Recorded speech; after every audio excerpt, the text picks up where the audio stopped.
Hello, friends. My name is Joe Irwin Bettner, and this is the Eyes in Oklahoma podcast. And if you're watching on YouTube, welcome. This is a new thing that we're doing. So we are putting out the podcast, obviously, on all major podcast platforms, but you can watch pretty much all of the podcasts we'll be doing going forward on YouTube. So, or at least like clips of what we're doing. And today we're doing just something a little off-season-y. I mean, this is very off-season-y. I mean, we are close to June, and OU football obviously has had some movement as far as like transfer portal and recruiting goes. But this is a time where we're really scratching and clawing for content. And I feel like the quintessential off-season piece that has to be a part of your content, calendar, if you're covering college football or what have you, is ranking the games that the team you cover, and really it's kind of like, what's the most difficult one, going through like the list, what's the most entertaining. I'm kind of combining everything. This is going to kind of be a catch-all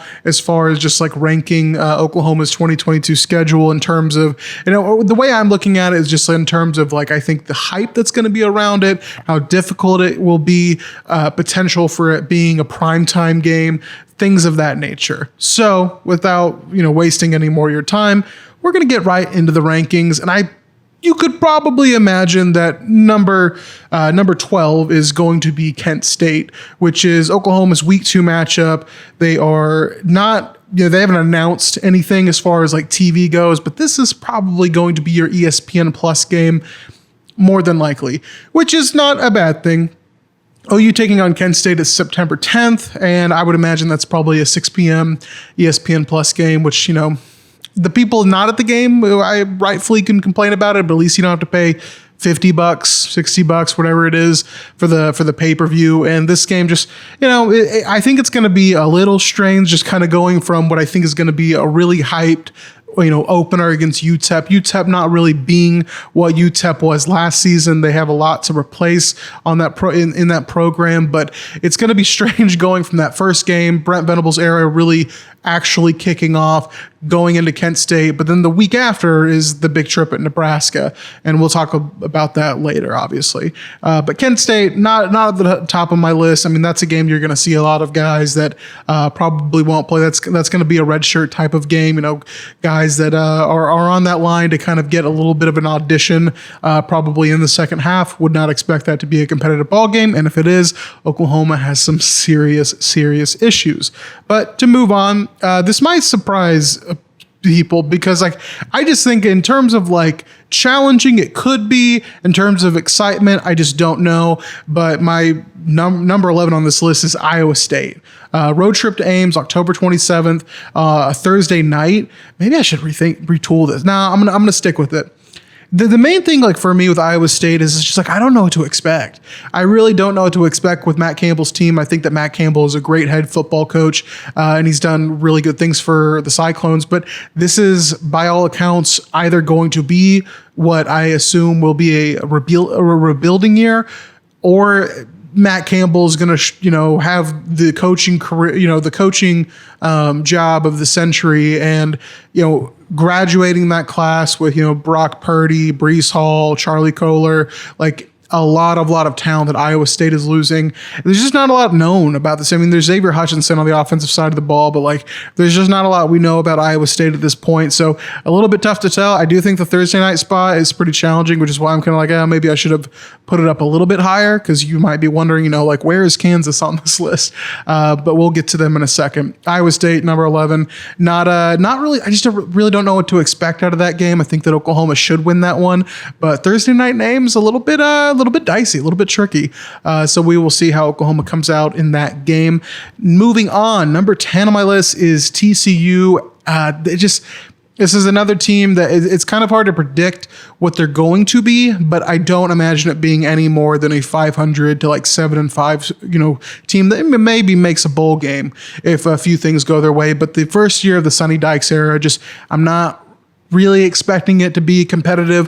Oklahoma's had some like really weird games down in Fort Worth that have just not been all that entertaining, and I think that might be skewing my perception of this one a little bit. So it's just kind of one of those things that I think will be probably an 11 a.m. 2:30 kick can't imagine that one being prime time. To go back to, I was going to say, I've been trying to, like, every time I rank one of these games, like giving a little bit of a prediction on the TV time. So obviously Kent State, I think I mentioned that's probably going to be like a 6 p.m. if they kind of go by the old pay-per-view model. Iowa State being on a Thursday night, I mean, that's a guaranteed night game.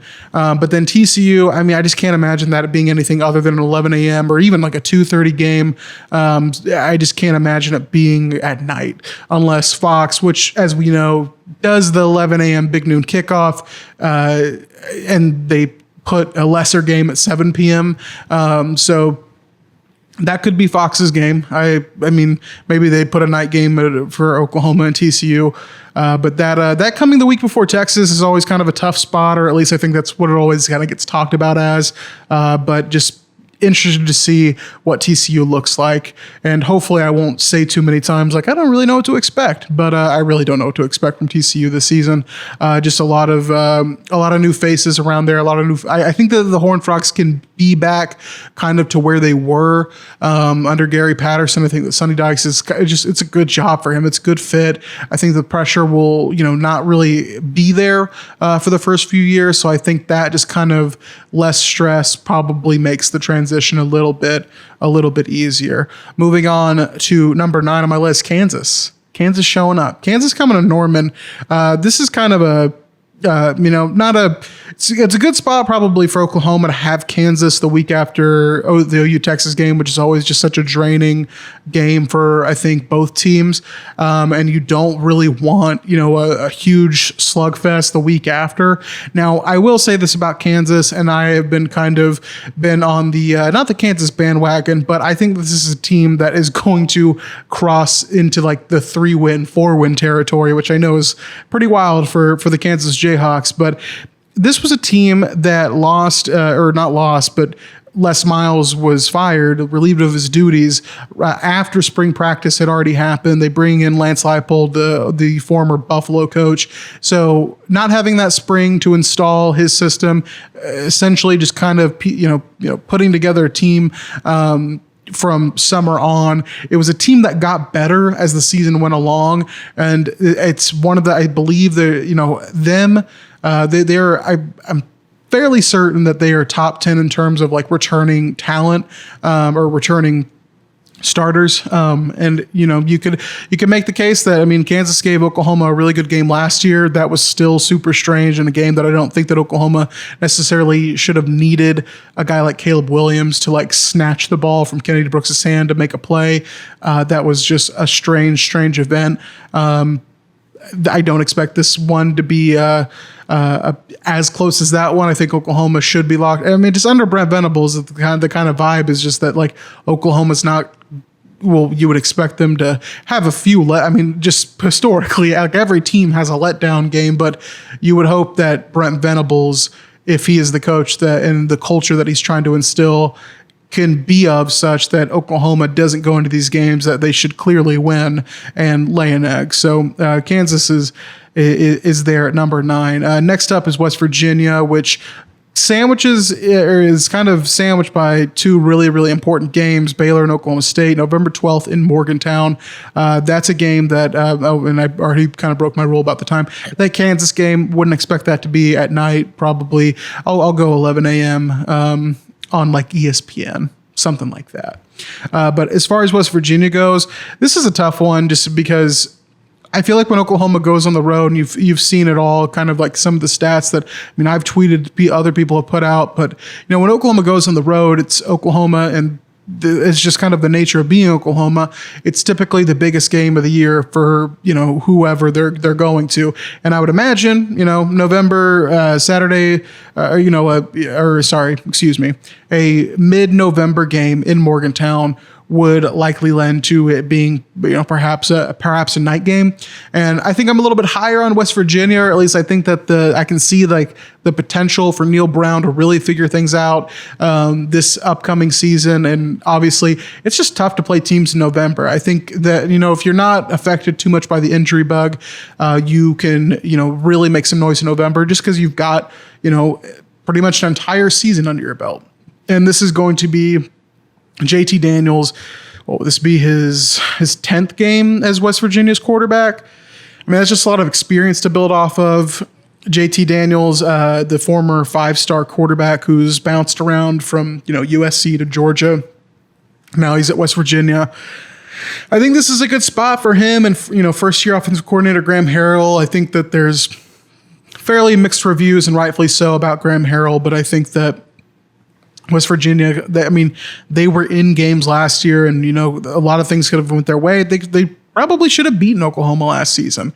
That was, if you remember, the game that Spencer Rattler was booed by a certain, portion of the stadium. I don't know if it was students. It's kind of hard to tell. But I think that West Virginia game becomes a tricky one, just in terms of you've got this really tough spot between Baylor and Oklahoma State, and I think that the West Virginia Mountaineers can make some noise. I think that's a team that could get to 8 or 9 wins. I think JT Daniels and what they've got going there now, the receiver talent, not that great, not super great, but I'll be interested to see what the Mountaineers can do to move this along. UTEP. You're probably wondering when UTEP was going to come up. I think they're getting a little bit of a bump here just because first game of the Brent Venables era. As I mentioned, what's really working for this UTEP game is just like pure excitement. I think that fans, and I think the media as well, UTEP is an interesting team just in terms of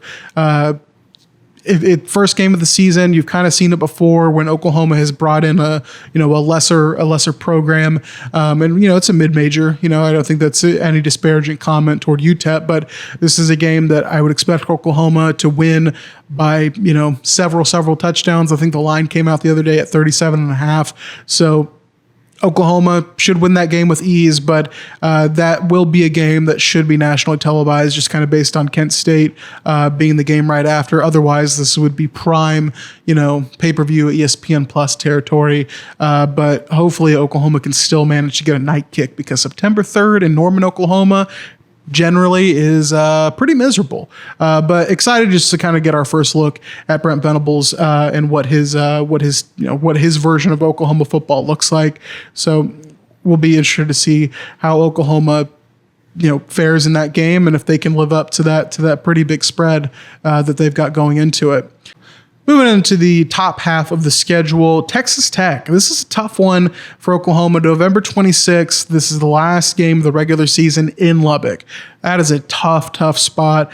Once again, as I've kind of mentioned and talked about, and I won't point to it too much, but season goes along, teams typically get better, and I think that Joe McGuire will be really good for the Red Raiders. I am very intrigued to see how he can do, and I've been workshopping this take. I think if anyone should be really scared of Texas Tech, it should be Oklahoma State, because they kind of recruit the same type of player, but I think that Joey McGuire, being the Texas high school football legend that he is going to really create a monopoly on a lot of those middle tier Texas high school recruit guys that maybe aren't being looked at by a Texas or OU or what have you. But I think that Joey McGuire can clean up there, and that's that is a spot where Mike Gundy has done really well. I think that if we see anything out of that game, I mean, I would anticipate that could be, especially if Oklahoma is in contention for a Big 12 championship berth. I would imagine that is a game that gets pretty decent attention. Would doubt that being the last weekend of the season, and it's kind of a day for most teams to play their rivalry games. I would imagine that's probably not getting big noon kickoff, but maybe it gets a primetime slot on ESPN or something like that. I would imagine that will be a lot of eyeballs on that game if Oklahoma is kind of the team that we expect them to be. Moving on, number 5, Kansas State, September 24th, first Big 12 game for Oklahoma, opening up conference play against the Wildcats. Deuce Vaughn is just the truth. I'm excited to see what Oklahoma does. This is the third year of Deuce Vaughn. It feels like he's been in Kansas State forever. I think that Brent Venables, there's going to be tons of storylines about him playing his alma mater. But I am really intrigued. I think that Nebraska can do some things just with Casey Thompson, and the offense there for Nebraska wasn't quite there last season. I think that this Kansas State offense with Adrian Martinez, Deuce Vaughn, just a dynamic group in that backfield. This is going to be, I think, probably the big first test for Brent Venables, because no discredit to Nebraska. I think that game will be competitive, but I just think that K-State has a lot of firepower and a lot more proven commodities coming out of there. I'll be interested to see what Oklahoma gets as far as just like a kickoff time, because I mean, that would be a fun, I think, night game. I think it's kind of been, an early game, and I can't remember the last time, maybe 2012, the last time Oklahoma played K-State, like at night.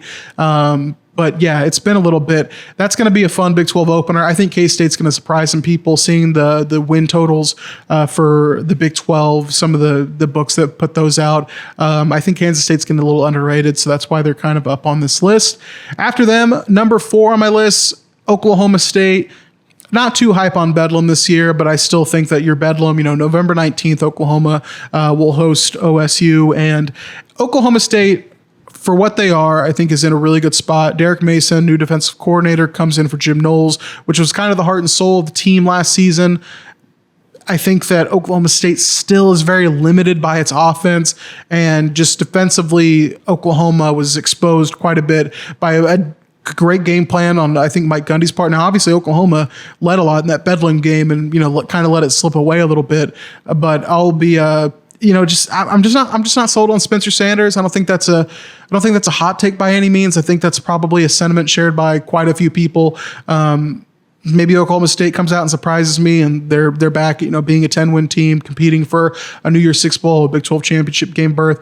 I just don't necessarily see it, but you can never underrate Bedlam. Moving on into the top 3, Baylor. This is the biggest home game, I think, on Oklahoma's schedule. Baylor last year just completely, I think, embarrassed Oklahoma physically. It looked like two programs that, if you look at the resources and the talent, the recruiting, there's no reason why Oklahoma should have ever looked that way, I think, against Baylor, just in terms of what that team, I mean, you put in 5 defensive players in the NFL draft. You have, kind of a transition just in terms of like Caleb Williams is now the starting quarterback, but the offensive firepower still should have been there to have made that a better game than it was. And a lot of credit has to go to Dave Aranda. I think he's one of the best coaches in the country, obviously one of the best in the Big 12. That is a important game for Oklahoma to kick off November 5th. As I said, I really hope that that's prime time, because I think that's going to be a fun game. And I think that Oklahoma's players, the ones that are returning, will have plenty of reason to be motivated for that one. Moving on, top 2, Nebraska. So Texas is number 1 if you haven't been keeping up. But Nebraska probably could have gone number 1 here. I mean, this is just a huge game just as far as going up to Lincoln. Oklahoma's first time since 2009. Nebraska brings back quite a bit from last year's team. New quarterback, and what will likely be Casey Thompson as the starting quarterback. So some bad blood there. And I think Nebraska, for what they were, I mean, they have been a mediocre football program, and Scott Frost has not yet been able to kind of unlock the Nebraska of the past. But I really think that when you look at how many games they lost by 1 score, that this, I think that the karma it's got to be on Nebraska's side at some point.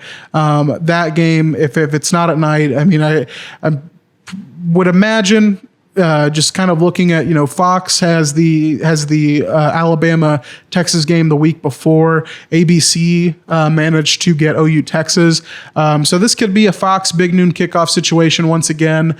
I wouldn't be shocked at all if Fox, just being partners with both the Big 12 and Big 10, that they'll really want that game in their inventory.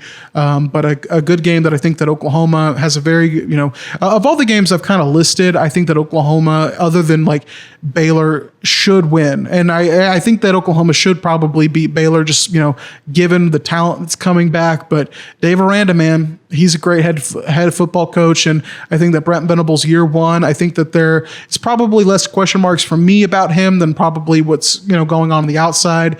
But I still think that Dave Aranda is a great head coach, and that's going to be a battle. I mean, that's going to be a really tough one. I mean, it was something that Lincoln Riley was never able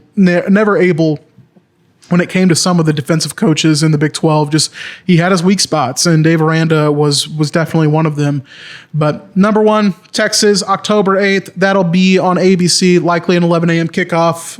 Would not imagine Texas to be undefeated at that point.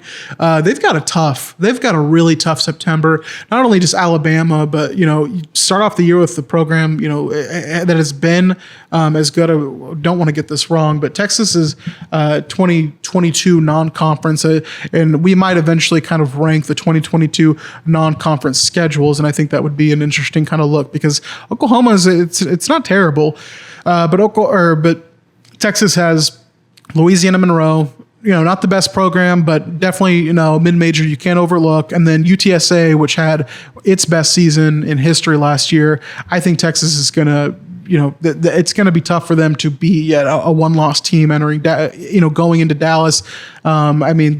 Before they get into OU Texas, they will have played Texas Tech in Lubbock, and they'll have hosted West Virginia. That's just some tough spots for the Longhorns. But obviously, I think everyone, as much as we kind of talk about, the whole Texas is back memes and whatnot, Let's see what Quinn Ewers can do. He's got Bijan Robinson. He's got Xavier Worthy. They don't have Jordan Addison, but that is a fiery team on the offensive side of the ball, which was kind of the case last year, and a big reason why they got out. Obviously turnovers help, but the offense has not been the problem. It's just that defense that I just don't know. They didn't bring in a ton of guys, or at least like names that really jump out that make me think like this is going to get turned around. But I'll be very, and I think a lot of you will be very intently watching that Alabama-Texas game, and a lot of people probably think that, that could be a game that Texas should probably lose by a lot of points just because of the program that Alabama is and the program that Texas is at the current moment. Just week 2, that's a tough spot to be in for Steve Sarkisian. And but I think that obviously if you're going to rank OU's schedule, OU Texas has always got to be at the top of the list. It's just you never know which way that one's going to go. So I'll be interested to see what happens coming in this season, and I would love to know your thoughts. If you want to drop your rankings in the comments, would love to discuss this some more. But that does it for today's edition of the Eyes on Oklahoma podcast. If you're watching on YouTube or just listening on whatever podcast app you use, we definitely appreciate you. And make sure to check out eyesonoklahoma.com. Get subscribed to the newsletter. Never miss any bit of information about your favorite school. So with that said, my name is Joe Erwin Bettner. We'll catch you next time.